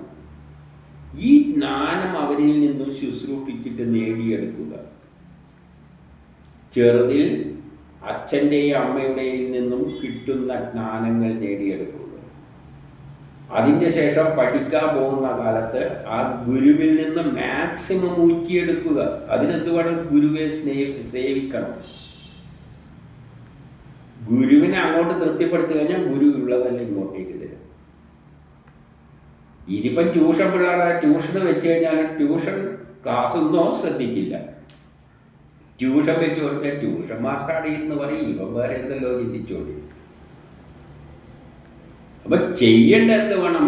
ട്യൂഷൻ മാസ്റ്ററിൽ നിന്നാണെങ്കിലും അധ്യാപകരിൽ നിന്നാണെങ്കിലും കിട്ടുന്ന മാക്സിമം അദ്ദേഹത്തോട് ചേർന്ന് നിന്നുകൊണ്ട് അദ്ദേഹത്തെ, അതാണ് ഗുരു ശുശ്രൂഷ. അദ്ദേഹത്തെ തൃപ്തിപ്പെടുത്തിയാലല്ലേ നമുക്ക് അദ്ദേഹം മാക്സിമം ഇങ്ങോട്ട് തരും. അല്ലാതെ ഗുരുവിൻ്റെ നേരെ ഒരുമാതിരി അങ്ങേരെ ആക്കിക്കൊണ്ടിരുന്നു കഴിഞ്ഞാൽ അങ്ങേരെ എന്തെങ്കിലും പറഞ്ഞു കേട്ടിട്ട് അങ്ങ് പോകും. അപ്പം ഗുരു ശുശ്രൂഷയിലൂടെ വേണം, അതായത് ചെറുതിൽ അച്ഛനമ്മമാരിൽ നിന്ന്, പിന്നെ ഗുരുക്കളിൽ നിന്ന്, പിന്നെ ബ്രഹ്മസാക്ഷാത്കാരത്തിന് പോകുമ്പോൾ അത് പറഞ്ഞു തരാൻ പറ്റിയ വല്ല ഗുരു ഉണ്ടെങ്കിൽ അവരിൽ നിന്ന് മാക്സിമം മനസ്സിലാക്കിയിട്ടാണ് നമുക്ക് ലക്ഷ്യത്തിലേക്ക് എത്താൻ പറ്റുകയുള്ളൂ. അല്ലാതെ വെറുതെ ഗ്രഹസ്ഥാശ്രമം, വാനപ്രസ്ഥം, സന്യാസം എന്നെല്ലാം പറഞ്ഞുകൊണ്ട് നടന്നതുകൊണ്ട് വലിയ കാര്യമൊന്നും ഇല്ല. എന്നിട്ട് കഴിഞ്ഞ ആ ഗുരുവിൻ്റെ സേവയെപ്പറ്റി പറയുകയാണ് ഒരു ഉദാഹരണം. 35 ഗുരുവിൻ്റെ അടുത്ത് വസിച്ച കാലത്ത് ഗുരുവിൻ്റെ പത്നിക്ക് വേണ്ടിയിട്ട്, ഇപ്പം ഗുരുവിൻ്റെ കൂടെ താമസിക്കുമ്പോൾ ഗുരുവിൻ്റെ പത്നി ഒരു ദിവസം എന്ത് പറഞ്ഞു? വിറക് വേണമെന്ന്. വിറക് കൊണ്ടുവരാനായിട്ട് കാട്ടിലേക്ക് പറഞ്ഞയച്ചു. നിയോഗിക്കപ്പെട്ട ഒരു കഥ ഓർമ്മയുണ്ടോ എന്ന് പറഞ്ഞ് ചോദിക്കുകയാണ്. പണ്ട് ഗുരുവിൻ്റെ പത്നി ഒരിക്കൽ നമ്മളെ കാട്ടിലേക്ക് അയച്ചിട്ടില്ല. എന്തിന്? വിറക് കൊണ്ടുവരാൻ വേണ്ടിയിട്ട്. വൻ കാട്ടിലേക്ക് നാം കടന്നപ്പോൾ 36 കാലമല്ലാത്ത ആ അവസ്ഥയിൽ നല്ല കാറ്റും മഴയുണ്ടായി. ആ കാലം മഴയുടെ സമയമൊന്നുമല്ല, പക്ഷെ ഭയങ്കര കാറ്റും മഴയും ഉണ്ടായി, കഠിനമായി ഉണ്ടായി, അല്ലെങ്കിൽ അയക്കില്ല. ഇടിവെട്ടും മറ്റും ഉണ്ടായി. 37 സൂര്യൻ അപ്പോൾ അസ്തമിച്ചു. ഇരുട്ടിൽ ദിക്കുകൾ കാണാതായി. ആകെ സർവത്ര വെള്ളം, കാണാൻ വെള്ളമേ ഉള്ളൂ, ബാക്കിയെല്ലാം ഇരുട്ട്. ആ വനത്തിൽ കൊടും കാറ്റിനാലും പെരുമഴയാലും പീഡിതരായ ഞങ്ങൾ ദിക്കുകളൊന്നും അറിയാതെ വ്യാകുലപ്പെട്ടുകൊണ്ട് എന്ത് ചെയ്തു? തമ്മിൽ കൈപിടിച്ചുകൊണ്ട് അങ്ങനെ അങ്ങ് നടന്നു. പിറ്റേന്ന് സൂര്യൻ ഉദിച്ചപ്പോൾ 37 ആ സംഗതി അറിഞ്ഞിട്ട് നമ്മുടെ ഗുരുനാഥൻ സന്ദീപനി നമ്മെ തിരക്കി വന്നു. സന്ദീപന മഹർഷി നമ്മളീ തിരക്കി വന്നു. അപ്പം ഭാര്യ പറഞ്ഞാൽ എനിക്ക് ഇങ്ങനെ വിറക് എടുക്കാൻ പോയിട്ടുണ്ട്, കാണാനില്ല. എന്നിട്ട് ഇദ്ദേഹം ഓടിപ്പിടിച്ച് വന്നു. പരവശനായ നമ്മെ കണ്ടു ഗുരു. 40 പറയാം, അയ്യോ കഷ്ടം, എൻ്റെ കൊച്ചു മക്കളെ, നിങ്ങൾ നമുക്ക് വേണ്ടി വളരെ കഷ്ടപ്പെട്ടു. ജീവികൾക്ക് ഏറ്റവും പ്രിയകരമായ ആത്മാവിനെ പോലും അവഗണിച്ചിട്ടാണ് നിങ്ങൾ ഞങ്ങളെ സേവിച്ചത്. ആത്മാവിനെ അവഗണിച്ചിട്ട്. നമുക്ക് ഏറ്റവും പ്രധാനം ജീവനല്ലേ? ആ ജീവനും പോലും നഷ്ടപ്പെടുന്ന തരത്തിലാണ് ഇവർ ഈ വെള്ളമെല്ലാം കയറിയ സ്ഥലത്ത് രാത്രി കഴിച്ചു കൂട്ടിയത്. അപ്പം വലിയ സേവനമാണ് നമ്മൾ ചെയ്തത്, നമ്മളോട് കാണിച്ചത്. ഗുരുവിനോട് 41 പറയാണ്, ഗുരുവിനോട് കപടതയില്ലാത്ത സമസ്തവും അർപ്പണം ചെയ്യുക. ഇത് തന്നെയാണ് ഉത്തമ ശിഷ്യന്മാർ ഗുരുവിനായി ചെയ്യേണ്ടുന്ന പ്രത്യുപകാരം. ഒരു ഗുരു ജ്ഞാനം നൽകും. അപ്പം അദ്ദേഹത്തിന് വേണ്ടി കപടതയില്ലാതെ സന്മനസ്സോടുകൂടി ചെയ്യുന്ന അർപ്പണം, അതാണ് ഗുരുവിൻ്റെ നേരെ കൊടുക്കേണ്ട ഏറ്റവും വലിയ പ്രത്യുപകാരം. 42 പറയുകയാണ്, അല്ലയോ ബ്രഹ്മജ്ഞാനികളെ, നിങ്ങളിൽ ഞങ്ങൾ സന്തോഷിച്ചിരിക്കുന്നു. അന്ന് ഗുരു പറഞ്ഞ വാക്കാണ്. നിങ്ങളുടെ ആഗ്രഹങ്ങളെല്ലാം സഫലമാകട്ടെ, അനുഗ്രഹിക്കുകയാണ്. നിങ്ങളിലെ വേദസൂക്തങ്ങൾ ഈ ലോകത്തിലും പരലോകത്തിലും പഴക്കം കൊണ്ട് ഫലം കുറഞ്ഞു പോകാതെ ഭവിക്കട്ടെ. അപ്പം നിങ്ങളിലെ വേദസൂക്തങ്ങൾ പഴക്കം കൊണ്ട് എത്ര കാലം കഴിഞ്ഞാലും പഴകിപ്പോകരുത്. വേദത്തിലൂടെ ലഭിച്ച ജ്ഞാനം ഒരു കാലത്തും പഴകില്ല, ഈ ലോകത്തിലും പരലോകത്തിലും. അതെന്ത് ജ്ഞാനമാണ്? ആ ജ്ഞാനം എന്ന് പറഞ്ഞാൽ പ്രപഞ്ച രഹസ്യം, ശാസ്ത്രം, സയൻസ്, മാത്സ് എല്ലാം തന്നെയാണ്. നമ്മളിപ്പോൾ മാത്സ് തന്നെ എടുക്കുക. 1 2 2, ഈ 2 4. ഈ 4 എന്ന് പറയുന്നത് അന്ന് മനുഷ്യർ പഠിച്ചതും ഈ കാലവും അത് പഠിച്ചേ പറ്റൂ. അതിന് പഴക്കമില്ല. മരിച്ചു കഴിഞ്ഞാലും ഒരു രണ്ട് ഇരുണ്ട് താല് തന്നെയാണ്, നമ്മളുണ്ടായാലും ഇല്ലെങ്കിലും. ഇപ്പം വേദം സനാതനമെന്ന് പറയാൻ കാരണം വേദത്തിൽ സയൻസാണുള്ളത്, പ്രപഞ്ച രഹസ്യമാണുള്ളത്. അത് എല്ലാ കാലത്തും നിലനിൽക്കുന്നതാണ്. ഞാൻ എൻജിനീയറിംഗ് പഠിച്ചിട്ട് പിന്നെ കുറേ വർഷങ്ങളായി. എൻ്റെ മകൻ എൻജിനീയറിംഗ് പഠിച്ചപ്പോൾ ആ ബുക്ക് നോക്കിയപ്പോൾ ഞാൻ അന്തം വിട്ടു. ഇത് ഞാൻ എത്രയോ പണ്ട് കാലത്ത് പഠിച്ചാണ്, ഇവൻ അത് തന്നെയാണ് പഠിക്കുന്നത്. അപ്പോൾ സയൻസ് എന്ന് പറയുന്നത്, അടിസ്ഥാന സയൻസ് എന്ന് പറയുന്നത് എല്ലാ കാലത്തും പഠിക്കുന്ന ഒന്ന് തന്നെയാണ്. അതിന് മാറ്റമൊന്നുമില്ല. പിന്നെ അതിൻ്റെ കൂട്ടത്തിൽ C++, ഇങ്ങനെയെല്ലാം പറഞ്ഞുകൊണ്ട് കുറച്ച് സോഫ്റ്റ്വെയർ അതിനെ പറ്റിയിട്ടുള്ളതെല്ലാം കുറച്ചുണ്ട് എന്നല്ലാതെ അടിസ്ഥാനപരമായിട്ടുള്ള സയൻസ് എല്ലാ കാലത്തും ഒന്നാണ്. ലോകമില്ലാതായാലും അത് സയൻസാണ്. അപ്പം അതാണ് സനാതനം, എന്നും നിലനിൽക്കുന്ന സയൻസ്. അതാണ് ഇതിലുള്ളത്, വേദത്തിലുള്ളത്. അപ്പം വേദത്തിലുള്ളത് സയൻസ് എന്ന് പറയാൻ കാരണം, അല്ല സനാതനം എന്ന് പറയാൻ കാരണം അതിൽ സയൻസാണുള്ളത്. അത് എത്ര പഴകിയാലും അത് സത്യം തന്നെയാണ്. അതുകൊണ്ടാണ് ഞാൻ പഠിക്കുന്ന എൻജിനീയറിങ്ങിൽ എന്തെല്ലാം പഠിച്ചോ അത് തന്നെയാണ് എൻ്റെ മകനും പഠിക്കുന്നതായി കണ്ടത്. ഇപ്പോൾ ഒരു കൊച്ചു കുട്ടി, അവൻ്റെ കുട്ടി പഠിക്കുന്ന എന്താണ്, ഒരു രണ്ട് തന്നെയാണ് പഠിക്കുന്നത്. ഇംഗ്ലീഷ് പഠിക്കുന്നതേ ഉള്ളൂ. എല്ലാം ഒരു രണ്ട് 4 തന്നെയാണ് അവരും പഠിക്കുന്നത്. അപ്പം അടിസ്ഥാനപരമായ സയൻസ് അതാണ്. അല്ലാതെ ഗോത്ര കാലഘട്ടത്തിൽ രാജാവിനെ നമ്മൾ ഈശ്വരനായിട്ട് കാണും. കൺകണ്ട ദൈവമാണ് ഒരു രാജാവ്. ഏത് ആ കാലഘട്ടത്തിൽ. ഈ കാലത്തിലോ നമ്മളെ മന്ത്രിമാരെയെല്ലാം നമ്മളെങ്ങനെയാണ് കാണുന്നത്, ദൈവമായിട്ടാണ്, പാപ്പളമാണ്. അപ്പം അതൊന്നും സനാതനമല്ല. വേദവ്യാസൻ്റെ കാലത്തൊന്നും ആരും വിളക്ക് കത്തിക്കുന്ന ഒരു കുന്തവുമില്ല. ഇന്നാണ് വിളക്ക് കത്തിക്കുന്നത്. ഈ വിളക്ക് കത്തിക്കുന്ന സിസ്റ്റം ലോകത്തിൽ എല്ലായിടത്തും ഉണ്ടോ എന്ന് ചോദിച്ചാൽ എല്ലായിടത്തൊന്നും ഇല്ലതാണ്. അപ്പം ഇതൊന്നും സനാതനമല്ല. സനാതനമായെന്ന് പറയുന്നത് എല്ലായിടത്തും നിലനിൽക്കുന്നത്. അതാണ് ഇവിടെ പറഞ്ഞുകൊണ്ട് വേദമന്ത്രങ്ങൾ സനാതനമാണ്. അത് ഈ ലോകത്തിലായാലും പരലോകത്തിലായാലും. ഇവിടെ ഒരു രണ്ടാണെങ്കിൽ അമേരിക്കയിലും ഒരു രണ്ടാണ്, ചൈനയിലും ഒരു രണ്ടാണ്, അറേബ്യൻ നാടുകളിലും ഒരു രണ്ടാണ്. കെമിസ്ട്രി എല്ലാം സെയിമാണ്, ന്യൂട്ടൻ്റെ ലോ എല്ലാം സെയിമാണ്. അതാണ് സനാതനധർമ്മം, അതാണ് വേദങ്ങളിലുള്ളത്. ആ വേദങ്ങളാണ് ഗുരു ഇവരെ പഠിപ്പിച്ചത്. അതുകൊണ്ട് ആ അനുഗ്രഹമാണ് നിങ്ങൾ പഠിച്ചത്. എല്ലാ കാര്യവും പരലോകത്തിലെത്തിയായാലും അതിൻ്റെ വില കുറയാതിരിക്കട്ടെ, അതിൻ്റെ മഹത്വം പഴക്കം കൊണ്ട് ഫലം കുറയാതിരിക്കട്ടെ. അതാണ് ശരിയായ വിദ്യ, അതാണ് വേദത്തിലുള്ളത്. ഗുരുകുലത്തിൽ വെച്ച് 43 ഇത്തരം പല സന്ദർഭങ്ങളും ഉണ്ടായിട്ടുണ്ട്. അതുകൊണ്ട് ഗുരുവിൻ്റെ അനുഗ്രഹത്താൽ മാത്രമേ മനുഷ്യർക്ക് പരിപൂർണതയിലെത്താൻ പറ്റുകയുള്ളൂ. അപ്പം നമുക്ക് ഈ ജ്ഞാനം നൽകുന്നവരാണ് ഗുരു. ആ ഗുരു ഉണ്ടെങ്കിൽ മാത്രമേ ജ്ഞാനം നേടാൻ പറ്റുകയുള്ളൂ, പരിപൂർണതയിലെത്തുള്ളൂ. അല്ലാതെ പണമുള്ളതൊന്നും പരിപൂർണതയിലെത്തില്ല. ഇവൻ പിച്ചക്കാരൻ്റെ മാതിരിയിലാണ് കൃഷ്ണൻ. എന്നിട്ട് കൃഷ്ണൻ പറയാണ് അതുകൊണ്ടേ പരിപൂർണതയിൽ എത്തിയുള്ളൂ. അല്ല, പണത്തിൻ്റെ കാര്യം ഇവിടെ പറഞ്ഞിട്ടില്ല. എന്നിട്ട് അപ്പോൾ ബ്രാഹ്മണൻ പറയുകയാണ്, ലോകനാഥനായ അങ്ങയോടുകൂടി ഗുരുകുലവാസം നേടുവാൻ സാധിച്ചതിൽ പരം വേറെ എന്താണ് സാധിക്കാനിരിക്കുന്നത്? അങ്ങയോടൊപ്പം പഠിക്കാൻ സാധിച്ചതെന്ന് വലിയൊരു കാര്യമാണെന്ന് ആര് പറയുന്നു? ബ്രാഹ്മണൻ പറയണം. ആര്? കുചേരൻ. ഹേ വിഭോ, ശ്രേയസിൻ്റെ വിളനിലവും വേദാത്മകമായ ബ്രഹ്മവും. അങ്ങ് ശ്രേയസിൻ്റെ വിളനിലമാണ്, വേദാത്മകമായ ബ്രഹ്മമാണ്. വേദത്തിൽ നിന്നാണ്, വേദം എന്ന് പറഞ്ഞാൽ ജ്ഞാനമാണ്. ജ്ഞാനം തന്നെയാണ് ബ്രഹ്മം, ബ്രഹ്മം തന്നെയാണ് ജ്ഞാനം. അതാണ് ശ്രീഹരി. അങ്ങ് അതാണ്.